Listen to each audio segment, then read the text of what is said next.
தற்போது தமிழக முதலமைச்சர் எடப்பாடி பழனிசாமி தமிழ்நாடு இல்லத்திலிருந்து வெளியே வருகிறார். அவருக்கு அணிவகுப்பு மரியாதை செலுத்தப்படுகிறது. அந்த காட்சிகளை நாம் நேரலையில் பார்க்கலாம். நாட்டின் 14வது குடியரசுத் தலைவராக ராம்நாத் கோவிந்த் இன்று பதவியேற்க இருக்கிறார். இந்த நிகழ்ச்சியில் பங்கேற்பதற்காக நேற்று தமிழக முதலமைச்சர் எடப்பாடி பழனிசாமி டெல்லி புறப்பட்டுச் சென்றார். தற்போது தமிழ்நாடு இல்லத்திலிருந்து நிகழ்வில் பங்கேற்பதற்காக தமிழக முதலமைச்சர் எடப்பாடி பழனிசாமி புறப்பட்டு சென்று கொண்டிருக்கிறார். அந்த காட்சிகளை நாம் பார்த்துக் கொண்டிருக்கிறோம்.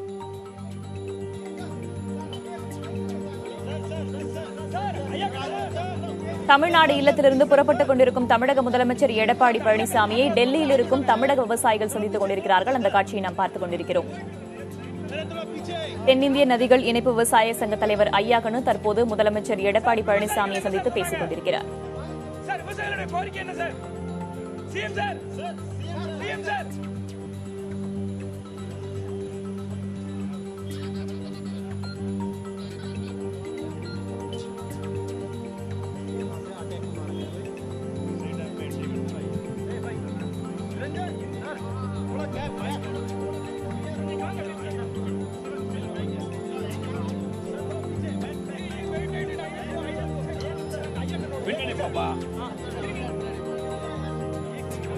பல்வேறு கோரிக்கைகளை வலியுறுத்தி தமிழக விவசாயிகள் டெல்லியில் தொடர் போராட்டம் நடத்தி வருகிறார்கள். இந்நிலையில் நாட்டின் 14வது குடியரசுத் தலைவராக பிரணப் முகர்ஜியை தொடர்ந்து ராம்நாத் கோவிந்த் பதவியேற்க இருக்கிறார். அந்த விழாவிற்கு தமிழக முதல்வர் அங்கு வருகை தந்திருக்கிறார். அப்போது விவசாயிகள் தமிழக முதல்வரை சந்தித்து தங்களுடைய கோரிக்கைகளை முன்வைத்திருக்கிறார்கள். தற்போது விவசாயிகள் செய்தியாளர்களிடம் பேச இருக்கிறார்கள்.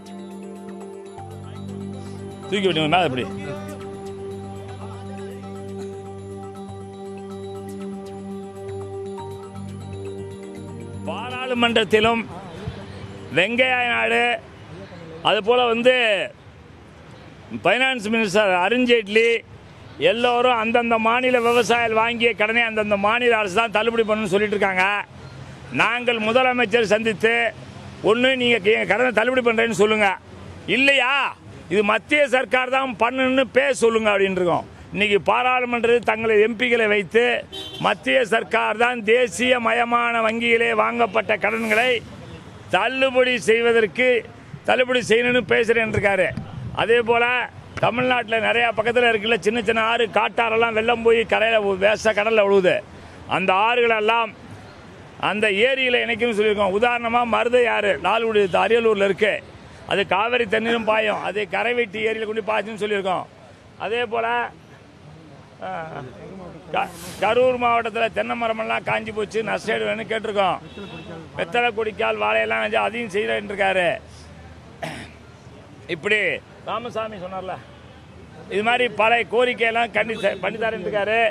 கேஸா சுப்ரீம் கோர்ட்டில் கேஸை வாபஸ் வாங்கன்னு சொல்லலாம். ஃபைனான்ஸாக ரொம்ப கஷ்டமாக இருக்கும், வருமானமே வரல. ஜிஎஸ்டி வந்ததுக்கப்புறம் 30% தான் வருமானம் வந்திருக்கு 100 ரூபாய்க்கு. அதனால தான் யோசிச்சுட்டு இருக்கோம், இல்லாட்டி கண்டிப்பா அதையும் பண்ணிடுவோம்னு சொல்றாரு. சார் நீங்க அதையும் பண்ணுவாருன்னு சிஎம் உறுதி கொடுத்ததா சொல்லியிருக்கீங்க. ஆனா நீங்க உங்ககிட்ட சிஎம் உறுதி அளிச்சாருன்னா அந்த கேஸை வாபஸ் வாங்குறோம்னு.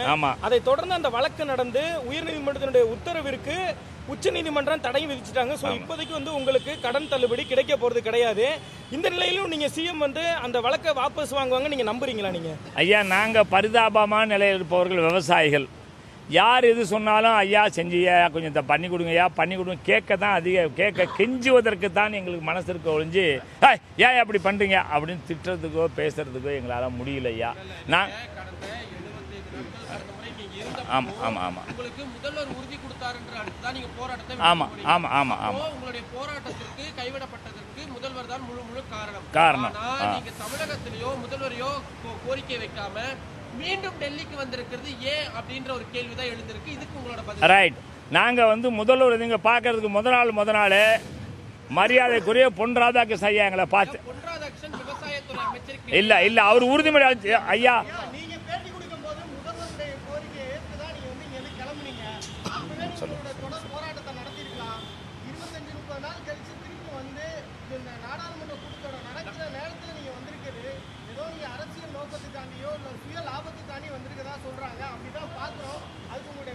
ஐயா எங்களுக்கு பொன்ராதாகிருஷ்ணன் ஐயா 60 நாள் டைம் கேட்டிருந்தாரு.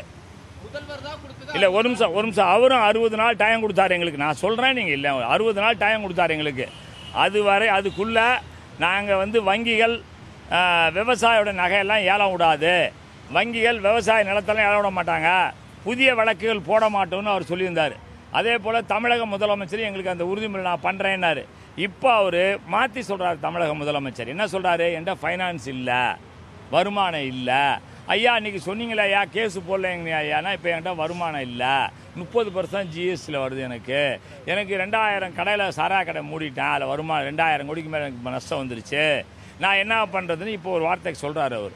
ஆனால் பாராளுமன்றத்திலையும் மத்திய அமைச்சர்லாம் வந்து அந்தந்த மாநில அரசாங்கம் தள்ளுபடின்னு சொல்கிறாங்க. அதுக்காவது பதில் சொல்லியான்னு கேட்டோம். அது சம்பந்தமாக எங்களுடைய எம்பிக்கள் இன்னைக்கு பாராளுமன்றத்தில் பேசுவார்கள். அந்த மத்திய அரசாங்கம் தள்ளுபடி பண்ணோம், எங்களுக்கு இல்லைன்னு சொல்கிறாரு, அதை நம்புகிறோம். ரெண்டாவது இன்னொன்று சாரு சொன்ன மாதிரி நாங்கள் 41 நாள் இருந்ததெல்லாம் உண்மைதான். கடுமையான ரோட்லேயே படுத்து கிடந்தோம், ரோட்லேயே தூங்கினோம், ரோட்லேயே சாப்பிட்டு எல்லாம் பண்ணிட்டு இருந்தோம், உண்மைதான், இல்லைன்னுலாம் சொல்லலை. ஒருத்தரை வந்து அரசியல்வாதிகளை நம்ப வேண்டி இருக்கிறது, முதலமைச்சரை நம்ப வேண்டி இருக்கிறது, அதே போல் வந்து மத்திய அமைச்சரை நம்ப வேண்டி இருக்கிறது. நம்பி 2 மாதம் டைம் கொடுத்தாங்க, போனோம். 2 மாதம் கழிச்சு அப்புறம் 10 நாள்ல இப்போ வந்துட்டோம் நாங்கள். ஐயா போராட்டத்தை கைவிடணும்னு எதுவும் முதலமைச்சர் சொன்னாங்களா? நீங்க அந்த மாதிரி எதுவும் இல்ல போராட்டம் கைவிட இந்த பேச்சு இடம் இல்லை. ஒரு விஷயம் குற்றம் சொன்னது எல்லாமே தமிழக அரசையும் தமிழக முதல்வரையும் தான் சொல்லியிருக்கீங்க. நீங்க மத்திய வேளாண் துறை அமைச்சர் நீங்க பார்த்தப்போ நாங்களும் அவர்கிட்ட கேட்டோம், கடன் தள்ளுபடி அப்படின்றது நிச்சயமா கிடையாதுன்றத மத்திய அரசு மீண்டும் சொல்லிட்டு இருக்காங்க. உங்களுடைய கோரிக்கை நிறைவேறணும்னா நீங்க தமிழகத்திலேயோ தமிழக முதல்வரையோ சந்தித்து தொடர் போராட்டங்கள் நடத்துறதா சரியானது இருக்கும். ஆனா அந்த விஷயங்களை விடுத்து நாடாளுமன்ற கூட்டத்தொடர் நடக்கிற இந்த நேரத்துல டெல்லியில வந்து உட்காந்துட்டு நிறைவேறாத ஒரு கோரிக்கைகளை நீங்க டெல்லியில இருந்து வைக்கிறீங்க அப்படின்னா அது என்ன ஒரு பின்னோக்கம் இருக்குன்னு யாராலையும் கணிக்க முடியல. தமிழகத்துல பண்ணீங்கன்னா ஏற்றுக்கொள்ள சொல்லிட்டீங்களா ஐயா? அதுதான் இன்னைக்கு கேட்டிருக்கோம் முதலமைச்சரை. மத்திய அமைச்சர்லாம் அந்தந்த மாநில கடனை அந்த மாநில தள்ளுபடி பண்ணு சொல்றாரு. ஒன்னு நீ பண்றேன்னு சொல்லுங்க, இல்ல சொல்லாதேன்னு சொல்லுங்க நீ பார்லிமெண்ட்ல அப்படின்னு கேட்டிருக்கோம். ஒண்ணு அதே சார் நான் சொல்லி முடிச்சறேன்.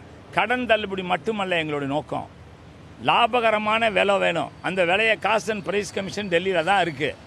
அதே போல் எங்களுக்கு வந்து நதிகளை இணைக்கிறது இங்கே தான் பண்ணி ஆகணும். யார் என்ன எப்படி சொன்னாலும் நாங்கள் மனப்பூர்வமாக யாருடைய தூண்டுதல் இல்லாமல் உண்மையாகவே விவசாயிகள் நன்மை அடையணுங்கிறது தான் போகிறோம். ஆமாம், உள்ளேயும் போய் ரூம்லேயும் மீட் பண்ணோம். அங்கே ஒரு அரை மணி நேரம் பேசினாரு, மறுபடியும் இங்கே வந்து போட்டோ எடுத்து இங்கேயும் பேசினார். 2 இடத்துலையும். உங்களுக்கு கொலை மிரட்டல் வந்திருக்குன்னு சொல்றீங்க இல்லையா? யார் கொலை மிரட்டல் விடுறாங்க? எந்த கட்சியில இருந்து உங்களுக்கு? எனக்கு பிஜேபி கட்சியிலேருந்து கொலை மிரட்டல் விடுறாங்க. என்னுடைய செல்லுல வந்து வேணா பாத்தீங்கன்னா உங்களுக்கு எடுத்து தானே என் செல்லுல. நீங்க பிஜேபி காரங்களை சொல்றீங்க, ஆனா சமீபத்துல வந்து உங்களுடைய உரையாடல் ஒண்ணு வந்து வாட்ஸ்அப்ல வந்தது. அதுல வந்து உங்களுடைய போராட்டம் சம்பந்தமாக கேள்வி கேட்ட நபர் நீங்க தான் வந்து தகாத வார்த்தையில பேசி அவருக்கு மிரட்டல் விடுற மாதிரி இருக்கே சார். சொல்ற கேளுங்களேன், நான் வந்து ஆடிக்கார் ஐயாக்கன்னு சொல்லி எனக்கு ஹெச் ராஜா அவர் பேர் வச்சு நான் ஆடிக்கார் என் பக்கத்தில் நிற்கிறாரு. என்கிட்ட ஆடிக்கார் இருக்கா? கிடையாது. அதே போல் 5 ஸ்டார் ஹோட்டலில் சாப்பிட்றேன் சோத்து கையில் செல்லை பேசிட்டு பீச்சை கையில் சாப்பிட்ற மாதிரி அது மாதிரி நான் போனேன்னா கிடையாது. அதே போல் என்கிட்ட முதல்ல ஒன்று பேசுகிறாங்க, இப்போ திட்டிட்டு அப்புறம் எடுத்துகிட்டு என் குரலை அப்படியே எடுத்து போட்டு பேசுகிறாங்க. தவறான செய்திகளை ஊடகங்களை பரப்பி அவங்க இந்த இதென்னா இது ஊடகங்களில் ஃபேஸ்புக்கு வாட்ஸ்அப்பில் போட்டு தவறாக சொல்கிறாங்க. சொன்னால் நாங்கள் என்ன பண்ண முடியும்? எங்ககிட்ட ஒன்றும் வலு இல்லை, நாங்கள் வலு இல்லாத ஆட்கள். அதனால் அவங்க சொன்னால் சொல்லிட்டு போகிறோம். என்கிட்ட ஆடிக்கார் இருக்க நம்புறீங்களா? இல்லை என்கிட்ட நான் 5 ஸ்டார் ஹோட்டலில் போய் சாப்பிட்டது உண்மையா? அதே மாதிரி தான் இதையும் சொல்கிறாங்க. நாங்கள் என்ன பண்ணுறது? ஒன்றும் பண்ண முடியல. எங்களை ஹெச் ராஜா அவர் இங்கே பாருங்கள், தமிழ்நாட்டில் இருக்க எல்லா மாவட்டத்திலேருந்து விவசாயமே கிடையாத ஆள். அந்த ஆள்லாம் அவன் எல்லாம் எங்களை கூப்பிட்டு மிரட்டி விவசாயம் பண்ண தமிழ்நாட்டுக்கு வா, எடப்பாடி பழனிசாமி வீட்டுக்கு போ, அம்மனகுண்டியா ஓடு, நிர்வாணமாக ஓடி அவங்க வீட்டுக்குள்ள நுழ, அங்கேயே டெல்லியில் இருக்க அப்படின்னு கேட்குறாங்க. Okay sir, thank you sir. நன்றி சார்.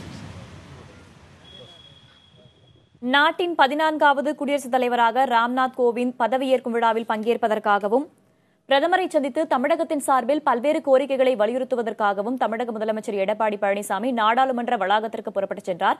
அதற்கு முன்பாக தமிழக விவசாயிகள் தமிழக முதலமைச்சர் எடப்பாடி பழனிசாமியை சந்தித்து பேசினர். அதற்கு பின்பு தென்னிந்திய நதிகள் இணைப்பு விவசாயிகள் சங்க தலைவர் ஐயாக்கண்ணு செய்தியாளர்களை சந்தித்தார். அந்த காட்சிகளை நாம் பார்த்தோம். இதன் விவரங்களை பின்னர் வரும் செய்திகளில் விரிவாக பார்க்கலாம்.